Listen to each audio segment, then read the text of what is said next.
Om Shanti. Good morning. साकार मुरली 16 सितंबर 2024। बाबा का मीठा मीठा लेटर हम मीठे मीठे बच्चों के मीठे मंथन के लिए। मंथन शुरू करने से पहले ज्ञान सूर्य शिव बाबा की लाइट और माइट भरी किरणों के नीचे बैठ जाते हैं और अनुभव करते हैं, मैं लाइट स्वरूप माइट स्वरूप आत्मा हूँ, ज्ञान सागर शिव बाबा की संतान हूँ। आज की साकार मुरली में बाबा ने सच्चे सच्चे सत्संग की बात की है।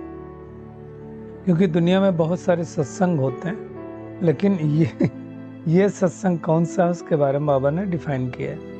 बाबा ने कहा जहाँ तुम्हें जीते जी मरना सिखाया जाता है। आप सोचो, अगर किसी को बोलो ये इस विश्वविद्यालय में जीते जी मरना सिखलाया जाता है तो बड़ी आड़ बात होती है। वैसे बाबा ये शब्द यूज कर रहा है, और वैसे देखा जाए तो ये ज्ञान खाली बीके के लिए है। जिन्होंने 7 दिन का कोर्स किया उनके लिए, बाकी लोगों के लिए है नहीं।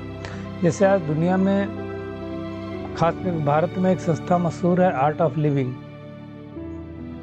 तो इसी तरह से आर्ट ऑफ डाइंग होता है। तो उसके बारे में बाबा ने कहा है, और बाबा ने कहा जो जीते जी मरते हैं वही हंस बनते हैं। तो इसकी भी गहराई में हम जाने वाले हैं। बाबा ने कहा वैसे तो फिक्र अच्छी नहीं होती। आज बाबा ने कहा तुम्हें एक ही फिक्र रखनी है। कौन सी फिक्र?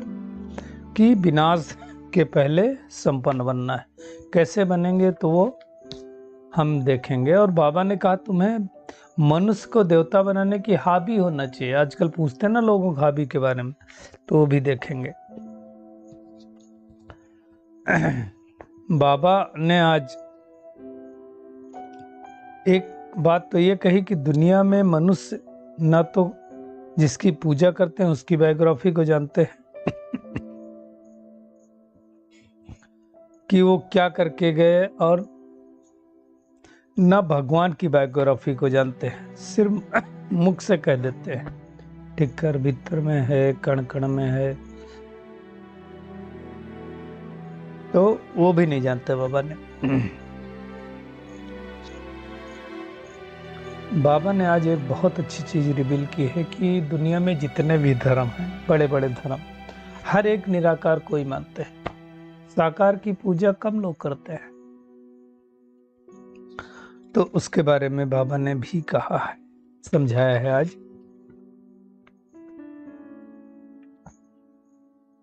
बाबा ने आज इंद्र के बारे में भी कहा। दुनिया में लोग सोचते हैं ना इंद्र पानी बरसाते हैं, तो उसको भी देखेंगे कि इंद्र सभा क्या होती है।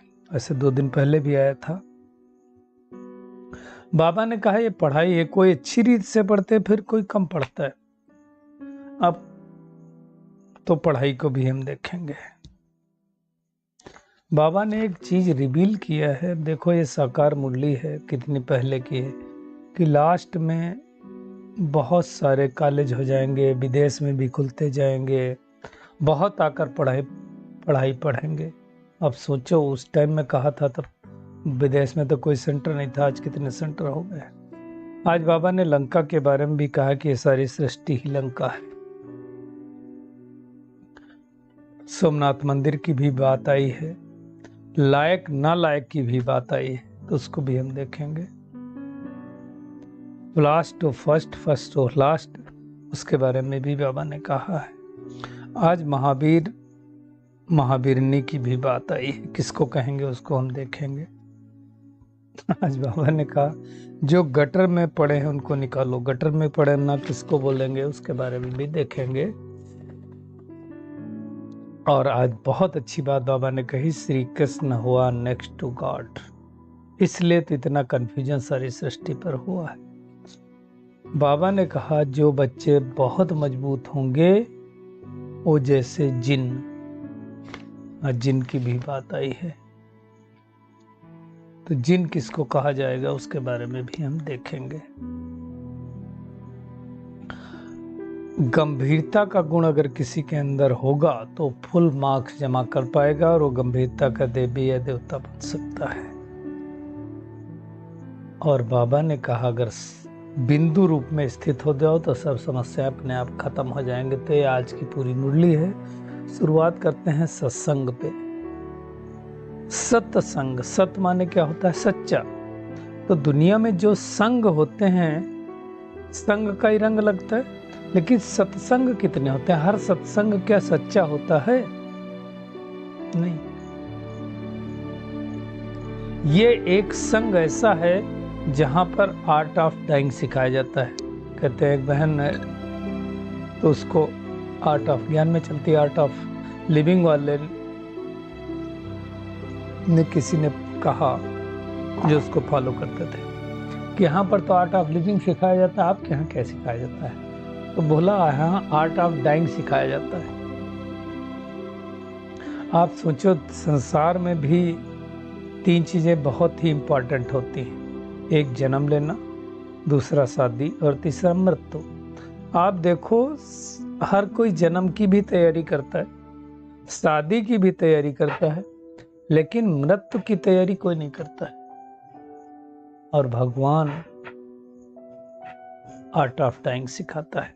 वैसे आर्ट ऑफ डाइंग से पहले सिखाता है art of thinking. Art of living, art of dying, art of thinking. Art of thinking में सब कुछ आ जाता है। आर्ट ऑफ लिविंग भी आ जाता है, आर्ट ऑफ डाइंग भी आ जाता है। तो इसलिए नाम आया जीते जी मरना। जीते जी मरना शरीर से मरना नहीं होता है, देह अभिमान से मरना होता है, अपने विकारों से खत्म होना होता है, अभिमान खत्म करना, अहंकार को समाप्त करना, उससे मरना है ना। और बाबा ने कहा जो जीते जी मरते हैं वही हंस बनते हैं। चेक करें, क्या मेरा अभिमान समाप्त हुआ, अहंकार समाप्त हुआ? यदि आज भी कोई बात हमें बुरी लगती है, किसी की अपमान की अगर फीलिंग है, तो हमारे अंदर अभिमान है। अपमान नहीं तो अभिमान आ नहीं सकता है, तो वो हमें चेक करना है।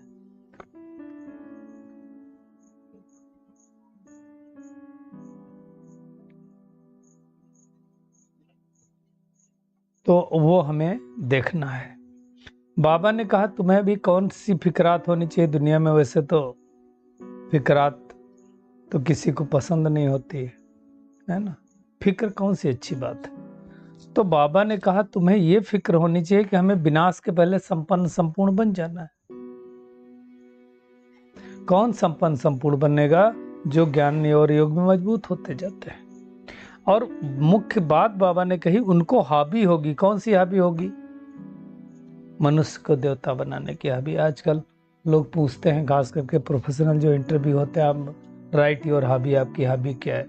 ड्राइविंग है, स्विमिंग है ना, जॉगिंग है, सिंगिंग है, डांसिंग है, प्लेइंग है। कौन सी आपकी हॉबी है वो आप देखो, है ना।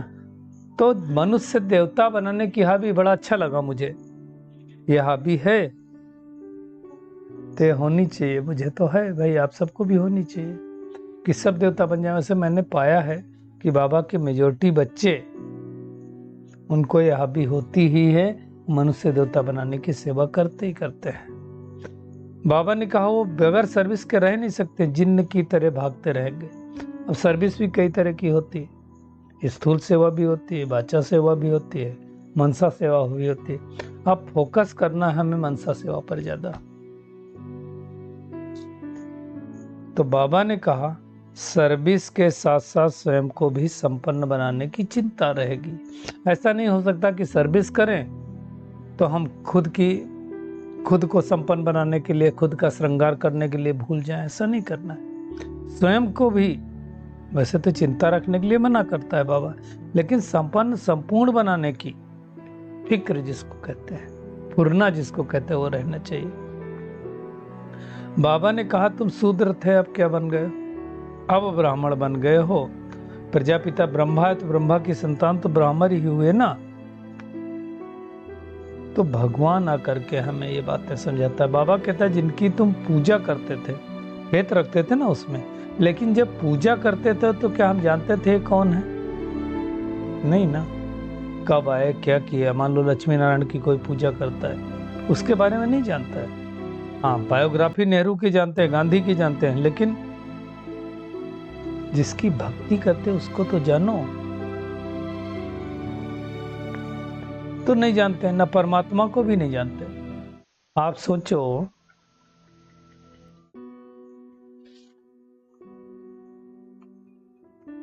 भगवान जिसकी पूजा करते हैं उसको ना जाने तो बाबा कहता किस काम के। आज बाबा ने कहा बड़े बड़े धर्म वाले भी उस निराकार को मानते हैं। अब भारतवासी क्या करते हैं, एक तरफ तो भगवान को मानते, दूसरे कहते हैं वो सर्वव्यापी है। आप देखो, क्रिश्चियन धर्म में जाओ तो लाइट को मानते हैं, मुस्लिम धर्म में जाओ तो नूर कहते हैं, हिंदू धर्म में शिव ज्योतिर्लिंग कहते हैं, सिख में एक ओमकार निराकार कहते हैं। हर धर्म में उस निराकार को ही मानते हैं। कई लोग होते हैं, आप देखो, जो साकार की पूजा करते हैं, कई निराकार की पूजा करते हैं, है ना। भारत में ये सब ज्यादा है, लेकिन मोस्टली अन्य धर्म में ऐसा ही है। तो इस दुनिया में तो सब ऐसे ही चलता है। भगवान आकर के सत्य ज्ञान देता है और हमको ही ज्ञान मिलता है। ये ज्ञान देवताओं को नहीं मिलता है, मनुष्य ही तो इस ज्ञान के द्वारा देवता बनते हैं। तो ये हम सृष्टि के आदि मध्य अंत का ज्ञान हमें ही पता, तुमको नहीं पता है। बाबा ने कहा जब तक कोई आत्मा ब्रह्मा की संतान ना बने तब तक तो ब्राह्मण बन नहीं सकती ना, इसलिए पूरा कोर्स करना होता है।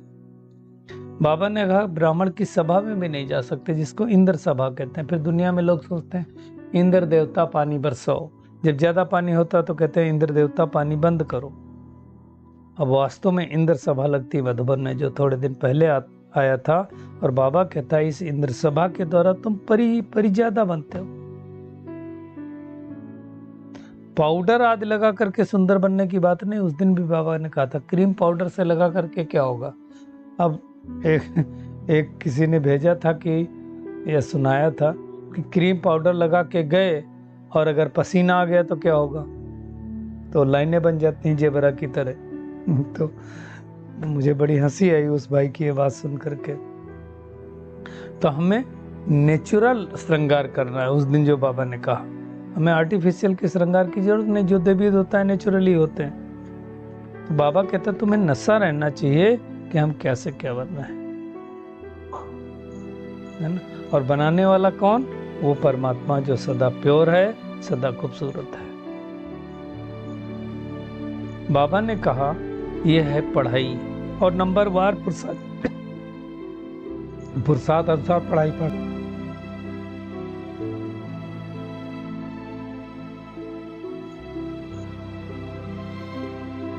कोई तो बहुत अच्छा पढ़ता है,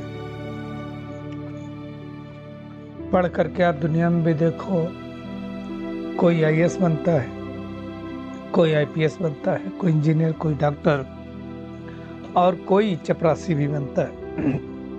तो सब एक रस थोड़ी पढ़ते हैं। बाबा कहते हैं रात दिन का फर्क है, यहाँ भी है ऐसे। कोई महाराजा बनेगा, कोई महारानी बनेगा, कोई दास बनेगा, कोई दासी बनेगा। लेकिन जितने भी बनेंगे सबसे पहले ब्राह्मण जरूर बनना पड़ेगा। दूसरा बाबा ने कहा जो पढ़ाई में अच्छा होगा वही दूसरे को पढ़ा सकेगा। कल भी आया था ना कि ज्ञान का खजाना कितना जमा किया, तो जितना जितना हमारा ज्ञान का खजाना जमा होगा उतना उतना हम दूसरे को समझा पाएंगे। पहले समझे होंगे तो समझा पाएंगे ना। बाबा ने आज वंडरफुल कहेंगे हम। बाबा ने कहा देश विदेश में ये कॉलेज यूनिवर्सिटी खुलते जाएंगे। आप सोचो, भगवान तो भारत में ही आता है, लेकिन बाबा ने देश विदेश को भी 1969 से पहले कहा था। एक साकार मुरली है तो उसके पहले की मुरली है, और आप देखो पूरे विश्व में कितने बाबा के सेंटर खुल गए। तो भगवान की भविष्यवाणी कभी खाली तो हो नहीं सकती। आज बाबा ने इस सारी दुनिया को लंका कहा, खाली वो श्रीलंका की बात नहीं है। सारी दुनिया समुद्र के किनारे है, टापू पर है। बाबा ने कहा ये सब एक दिन डूब जाएगी, सब जगह पानी आ जाएगा। अभी मैंने देखा जब बारिश हुई, खास करके मथुरा एरिया में 150 सेंटीमीटर बारिश हुई थी 24 घंटे में। आप सोचो कि अच्छी अच्छी जगहों पर पानी भर गया, 1-1 मीटर 1.5 मीटर पानी बढ़ गया। इवन ऑफिस में भी हमारे पानी भर गया था 2 फीट। तो आप सोचो कि जब बड़ी बाढ़ आएगी तो क्या होगा। बाबा ने कहा बाकी कोई स्वर्ग नहीं डूबता, ऐसा नहीं सोने की द्वारिका थी, अंदर चली गई बाहर आ गई, सोने की लंका डूब गई फिर बाहर आ गई, ऐसा नहीं होता है ना। अब सबकी नैया डूबी हुई है। बाबा ने आज याद किया भारत में भी कितना धन था, देखो सोमनाथ को कितना लूट करके गए। अब फिर से स्वर्ग बनने वाला, लेकिन कौन स्वर्ग बनाता है कौन नरक बनाता है नहीं मालूम। बाबा कहते हैं हम तुमको कल्प कल्प आकर के लायक बनाते हैं, फिर नालायक, जो लायक नहीं उनको नालायक कहा जाता है। वो कौन बनाता है? तो नालायक तो माया बनाती है ना। और बाबा ने कहा देवताओं के लायकी की महिमा और अपनी नालायकी की महिमा जाकर के मंदिरों में गाते हैं। बहुत बड़ा सेंटेंस बाबा ने कहा, इस पे विचार करना, मैं इसमें ज्यादा नहीं जाऊंगा। भगवान आता कहा? आज फिर से बाबा ने कहा मैं मगध देश में आता हूँ, जो गिरा हुआ देश है। वैसे तो जब भारत का बंटवारा नहीं हुआ था, कराची में आए थे तो शायद मगध देश कहते होंगे उसको,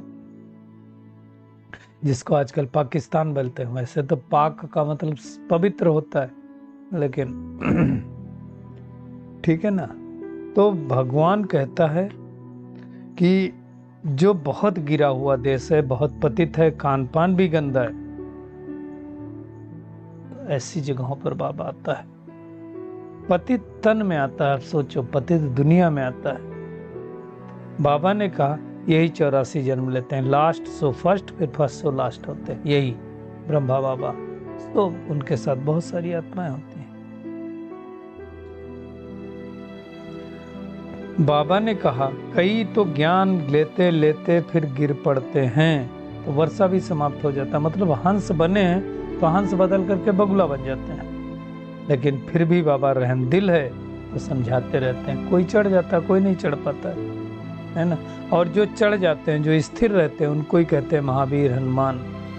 बाबा ने आज कहा तुम महावीर महावीरनी हो। महावीर महावीरनी उसको कहा जाएगा जो विकारों पर जीत प्राप्त कर दे, वही तो पहलवान हुआ। तो बाबा कहता हम तुम्हारी बुद्धि का ताला खोलते हैं। फिर क्या करते हैं, द्वापर युग से धीरे धीरे ताला बंद हो जाता है और कलयुग अंत में पूरा ताला बंद हो जाता है। आज बाबा ने तो ऐसा शब्द यूज किया जो हम नहीं बोल सकते हैं। बाबा ने कहा जाकर सर्विस करो, गटर में जो पड़े हैं उनको निकालो। गटर क्या होती है आप देखो, जो नापदान घर का निकलता है गंदगी वाला, उसको गटर कहा जाता है। और पूरे शहर का जो पानी एक जगह नाले से, बड़े नाले से जाता है, वो है गटर। अब उसमें जो गिरे हुए हैं बाबा ने कहा उसको निकालो, लेकिन निकालते निकालते हमें उस गटर में नहीं गिर जाना है। कई बार ऐसा होता है ना कहते हैं ना हवन करने गए और हाथ जल गए, तो हमें खुद नहीं गटर में गिरना है, दूसरों को निकालने की सेवा करना है। गटर माना विकारों की गंदगी, उसमें नहीं पड़ना है। इसलिए इसको कहते हैं विषय वैतरणी नदी। इससे पार करो, विषय विकार मिटाओ, पाप हरो देवा कहते हैं ना। तो ये विषय में हमें नहीं जाना है। भगवान कितने अपरम अपार सुख देने आया है, तो हमें दुख की दुनिया से क्या वास्ता, है ना। बाबा कहता है सतयुग में भी पोजीशन होगी, लेकिन सब नंबरवार पोजीशन होगी, है ना। तो हमें पोजीशन में अपनी स्थित होकर के अपोजिशन से हार नहीं खानी। अपोजिशन कौन है? हमारी माया। बस क्या करना है, बाप को रचना के आदि मध्य अंत को जानना। लेकिन बाबा कहता नंबरवार जानेंगे, है ना, क्योंकि पढ़ाई भी नंबरवार ही होती है।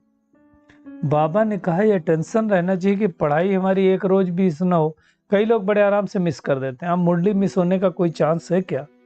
कितनी सारी मुरलियां, कितना सारा चिंतन हमारे मोबाइल में, हमारे हाथ में, फिर भी मिस हो जाए तो उस दुर्भाग्यशाली कहेंगे।